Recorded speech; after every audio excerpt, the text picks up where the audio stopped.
Assalamualaikum warahmatullahi wabarakatuh. Halo semuanya, perkenalkan nama saya Dianika Putri. Saya adalah dosen di program studi Pendidikan Bahasa Inggris, program sarjana, Fakultas Ilmu Sosial, Universitas Harapan Bangsa.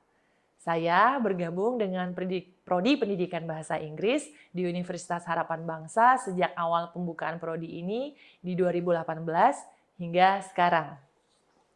Peran dan kontribusi saya sebagai dosen dengan latar belakang linguistik pada program studi pendidikan bahasa Inggris, program sarjana, sangat penting. Sebagai contoh, saya terlibat dalam pengembangan kurikulum yang mempertimbangkan kebutuhan dan perkembangan terkini ilmu linguistik terapan, serta membantu mahasiswa mengembangkan keterampilan berbahasa dan pemahaman yang lebih tentang aspek linguistik seperti tata bahasa, morfologi, semantik, dan kebudayaan secara menyeluruh. Pada kesempatan kali ini, saya akan menyampaikan salah satu mata kuliah yang saya ampu di Prodi Pendidikan Bahasa Inggris, yaitu Cross Cultural Understanding. Pada mata kuliah ini, saya berfokus pada pengembangan keterampilan komunikasi lintas budaya dan pemahaman keberagaman budaya bagi para mahasiswa. Mata kuliah CCU merupakan mata kuliah yang penting bagi mahasiswa pendidikan bahasa Inggris karena membahas tentang bagaimana orang dari budaya yang berbeda dapat berkomunikasi secara efektif. Dalam era globalisasi saat ini, kemampuan untuk berkomunikasi secara efektif dengan orang dari latar belakang budaya yang berbeda menjadi sangat penting, termasuk dalam dunia kerja. Mata kuliah CCU membantu mahasiswa untuk memahami perbedaan budaya yang mendasar dalam komunikasi, seperti perbedaan bahasa, etika komunikasi, nilai-nilai, dan norma-norma budaya. Untuk mata kuliah Cross Cultural Understanding yang ditempuh selama 16 pertemuan dengan beban studi sebesar 2 SKS, metode perkuliahan yang diterapkan adalah metode tatap muka dan luring. Selain itu, juga diterapkan pendekatan project-based learning sebagai metode pembelajaran utama. Pendekatan PBL dalam metode pembelajaran yang mengintegrasikan pembelajaran teori dan praktek melalui pengalaman belajar yang bersifat kolaboratif dan berbasis proyek.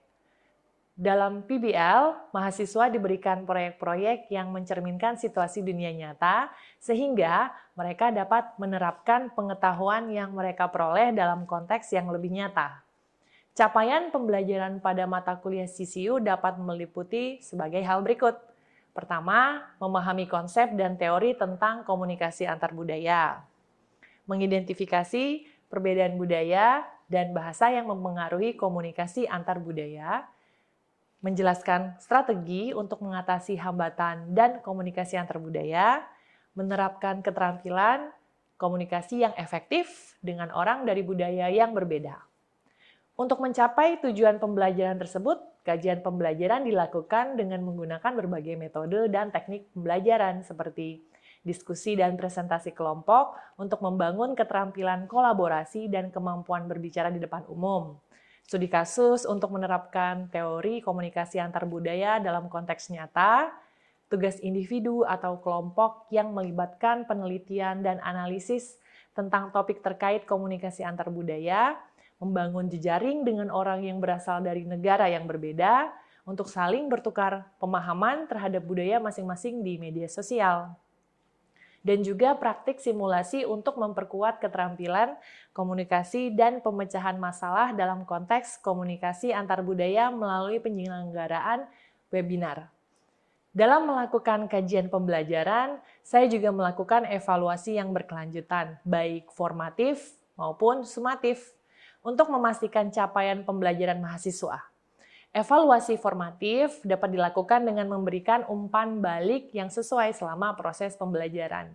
Sementara evaluasi sumatif dapat dilakukan melalui tugas individu atau kelompok, presentasi atau ujian akhir. Dalam melakukan kajian pembelajaran, saya melakukan refleksi terhadap hasil pembelajaran dan memperbaiki pendekatan dan juga metode pembelajaran jika diperlukan. Hal ini dapat meningkatkan efektivitas pembelajaran dan membantu mahasiswa untuk mencapai tujuan pembelajaran yang diterapkan.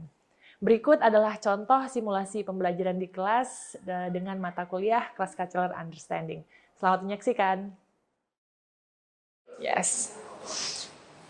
Okay, so today I'm going to teach about cross-cultural understanding.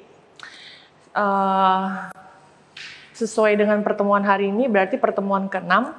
Kalau berdasarkan RPP atau syllabus that I gave to you, so on meeting 6 kita akan talking about verbal intercultural communications.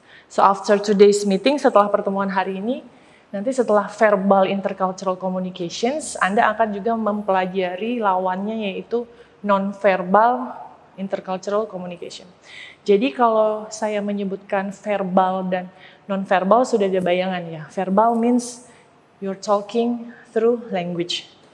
Non-verbal means you having communications using your body gesture, your face miming, and then your hand gesture. Tapi today kita akan fokus kepada verbal intercultural communication. So, verbal intercultural communication. So, what is verbal intercultural communications? Before Ms. Nika move further, what is the definitions about the verbal intercultural communications? What you are going to learn today, the goal of today's is in order the students to develop, mengembangkan kemampuan untuk berkomunikasi dan memahami, ya, ability to effectively communicate with people from different cultural background. Karena as we know, the people in the world not come from the same background. Esa backgroundnya beda dengan Firman. Even though you come from the same area, still you bring the different culture from your parents, ya kan? What you learn at your home, create what you are today and sit in my class. So in verbal intercultural communications itu ada pemahaman bagaimana seseorang bisa respect, memahami perbedaan, respecting the differences, and how you communicating style, bagaimana orang berkomunikasi dengan cara saya, dan bagaimana Anda berkomunikasi dengan cara Anda. Generasinya dengan umurnya juga itu influencing, mempengaruhi. And then norma. Norma juga sangat mempengaruhi bagaimana orang berkomunikasi. You have to have a good norms in order to have a good communications in intercultural communication. Jadi kalau normsnya nggak terbentuk, tershape dengan baik, maka Anda nggak bisa masuk ke level global. Karena di global nanti Anda tidak bisa menggunakan cara komunikasi Anda sekarang dan hanya mengandalkan itu saja, tidak. Anda harus merubahnya agar Anda mampu melihat dan menghargai, respecting the differences, the style, the norms, and the value. Setiap orang berkomunikasi juga punya nilainya masing-masing, ya, yang exist between the different cultures. Jadi saya rangkum, tujuannya adalah you have to able to communicate effectively and respecting the difference, whether that is the way you communicate, the norms, and the style. And at the end of this meeting, you need to be able to mendemonstrasikan pemahaman tersebut yang saya berikan ke Anda, and then you can communicate effectively. Dengan memahami tersebut berarti bisa belajar berkomunikasi lebih baik lagi kan, karena memahami perbedaan. Respectfully, number 2, respectfully with the people from diverse cultural background. Menghargai orang dengan kultural yang berbeda-beda, and then mau beradaptasi. Adapt the communication style. Number 3. And then number 4, use conflict. So, after you learn, atau misalnya Anda belum bisa beradaptasi dengan lingkungan Anda yang baru, dalam dunia global, for example, kira-kira Anda pergi ke luar negeri dan Anda belum cepat untuk beradaptasi, maka there will be conflict, ya kan? So, what will you do if there is some conflict? Konflik diajak berantem begitu? Enggak. Kalau konflik means you need to find the resolution. Resolusinya bagaimana? Yaitu dengan menavigasi. Menavigasi ya berarti di counter masalah tersebut, berkomunikasi. Apakah gampang? Coba dipikirkan. Do you think it's an easy task? Apakah masalah tersebut mudah jika you are from different cultural background and then you meet people from other background, ketemu beda budaya, terus komunikasi, punya masalah. You will think that it's an easy task. Tugas yang gampang untuk menyelesaikannya apa tidak? Kira-kira.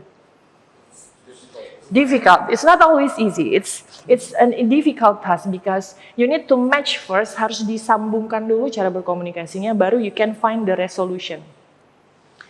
And then after you learn, you must be able to use the conflict resolution skill untuk menavigasi konflik tersebut dan membangkitkan apa sih yang tadi terjadi dari masalah misunderstanding tadi. And then the next one develops a sense. Jadi kalau sudah bisa berkomunikasi, timbul masalah, akhirnya Anda akan menjadi peka. Develops a sense. Lebih peka lagi terhadap kemampuan cultural yang meningkatkan Anda untuk berinteraksi secara efektif. Interact effectively dengan orang yang datang dari beda budaya. Okay, so move on. So, to understand the verbal intercultural communications, karena dia sangat penting. Sekarang itu apa-apa sudah gampang masuk ke sini. Apa yang ada, apa yang tren misalnya, semua orang pasti menggunakan TikTok. Yes, everybody have a TikTok account. Pasti bisa melihat other cultural atau other norma from your account. Nanti apa yang ada di on the other culture, di beda budaya yang di TikTok Anda bisa jadi nanti dalam next month atau the next 2 months ada di Indonesia begitu. Yang misalnya contoh yang saya sering lihat di TikTok saya, apa itu? Deterjen, kan sering tuh muncul di Cina tuh. Deterjen dalam bentuk bulat, dimasukin mesin cuci, dan dia langsung melebur begitu. Tadinya tuh nggak ada gitu. Lama-lama kesini-sini, sebulan kemudian akhirnya datang ke Indonesia. It's because of what? Because of the globalized world. Karena dunia itu udah mengglobal. Sama halnya dengan communication. Nanti kamu nggak hanya menemukan teman sebayamu dengan ras atau gender yang sama. Bisa jadi nanti akan datang orang lain dengan budaya Anda dan itu dekat dengan Anda.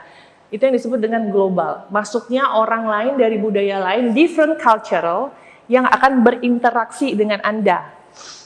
In various personal, baik itu secara hubungan personal, nggak tahu, siapa yang tahu. For example, in the future atau the next 10 years, Aldi for example, istrinya bisa jadi bukan orang Indonesia.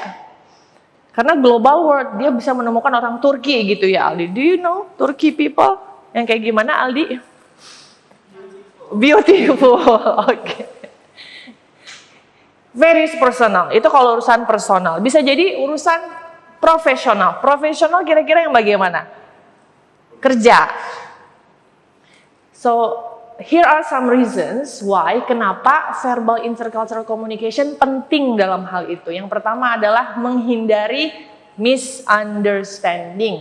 Karena berbeda budaya pasti berbeda cara, different communication styles. Jadi bisa menyebabkan misunderstanding dan misinterpretasi begitu. Effective verbal intercultural communication bisa menghindari miskomunikasi tersebut dan meningkatkan pemahaman. The next one, membangun relationship. The verbal intercultural communication juga punya peran yang penting dalam meningkatkan positive relationship dengan orang yang berbeda budaya. Contoh misalnya, kira-kira kalau orang yang berjualan jamu, apakah sama cara komunikasinya dengan orang yang, dengan seorang guru, for example? Beda. Why it's different? Why do you think it's different? Kenapa dia berbeda? Yes. Sosial statusnya sudah berbeda. Tapi itu sedikit yes. Kita bisa bilang sosial statusnya. Karena dia yang satu jualan jamu, yang satu guru ya. Saat yang satu bicara talking about financial, dia berbicara tentang urusan finansial, akan berbeda dengan orang yang bekerja sebagai guru. Atau contoh, how someone to take care their child. Dia bagaimana dia merawat anaknya. Kalau guru pasti merawat anaknya dengan pergiin les begitu kan, atau enggak panggil guru ke rumah untuk belajar lagi. Tapi kalau orang tukang jamu, kalau diajak ngobrol tentang anak, yang mending dia pergi sekolah aja deh daripada dia pergi les, kan di sekolah sudah cukup begitu. Nanti juga ada remedi di sekolah. Nah, the way they think, mereka akan punya pola pikir yang berbeda. Karena apa? Normanya berbeda, culture-nya berbeda. Kalau udah beda, makanya diharapkan bisa membuilding relationship.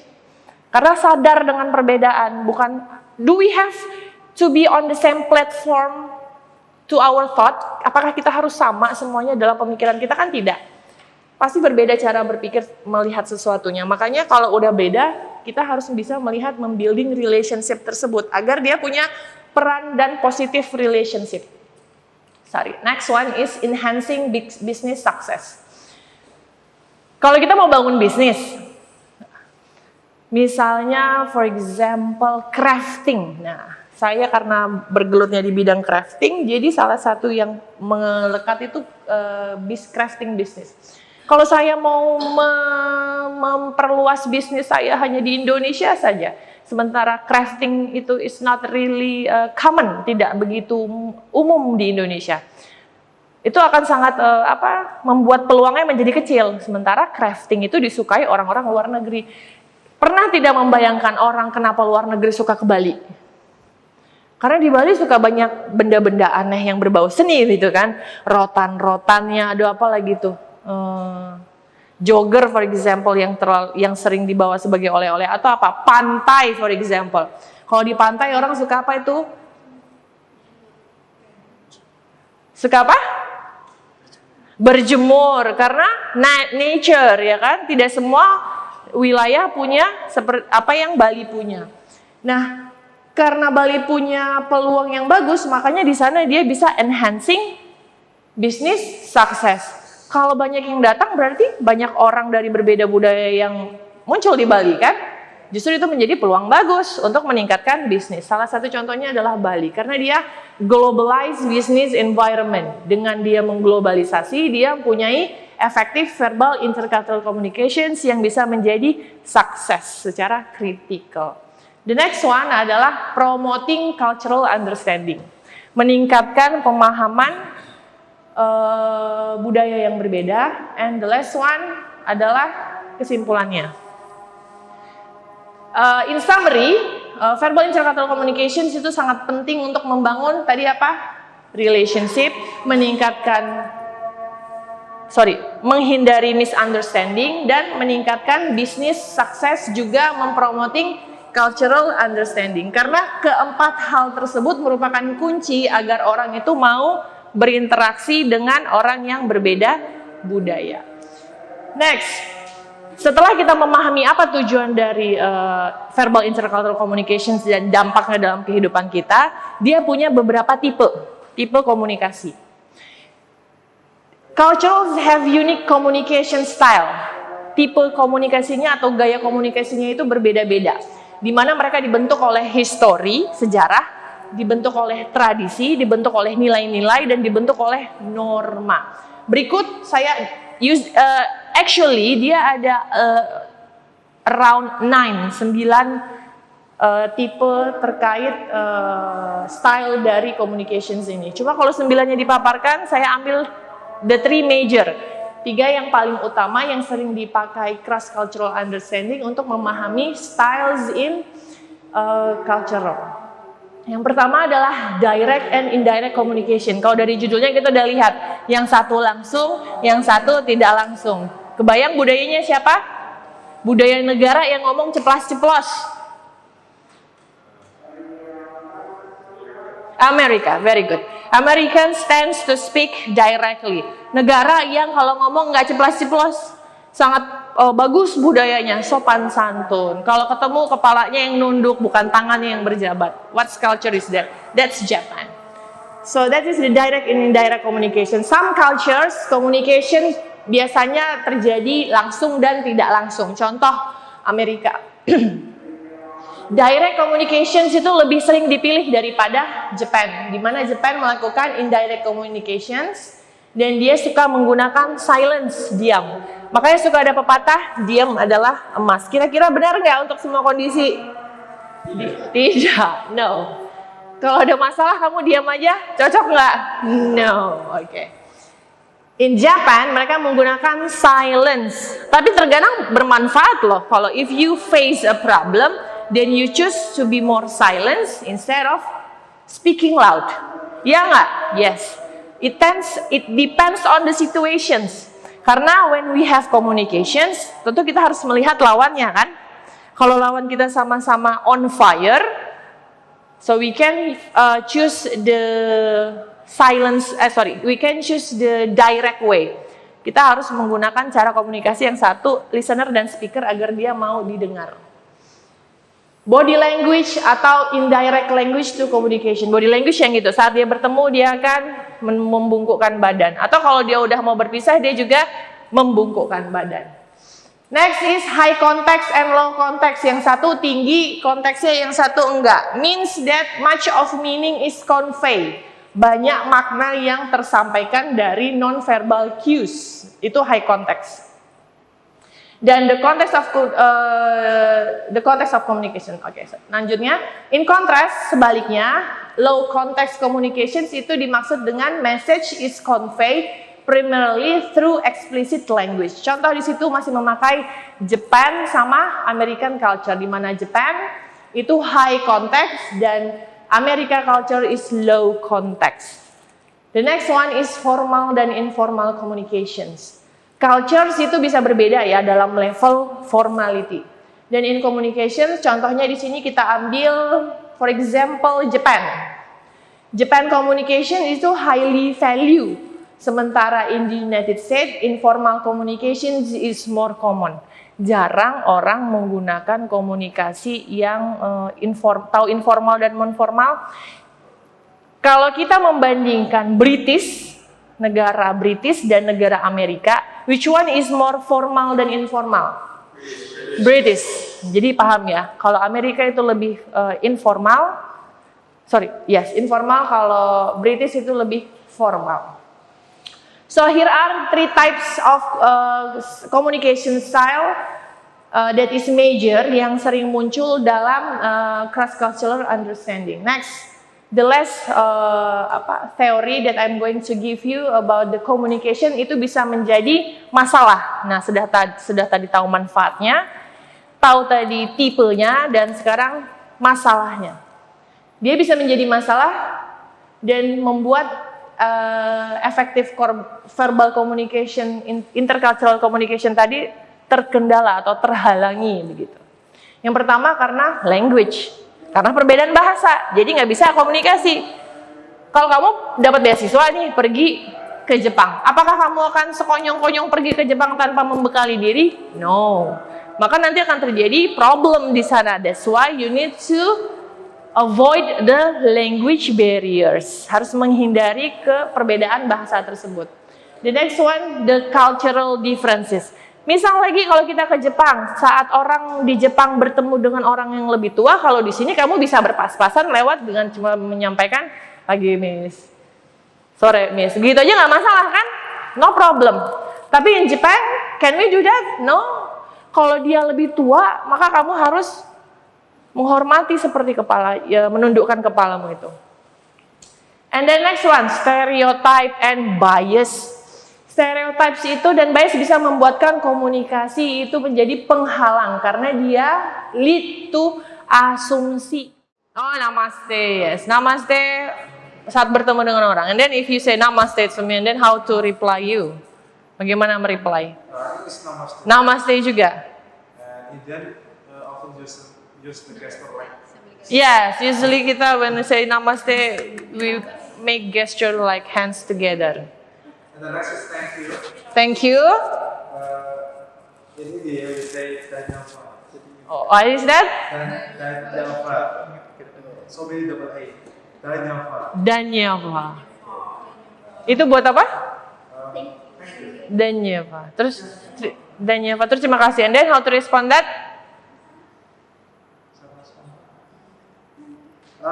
Apakah suara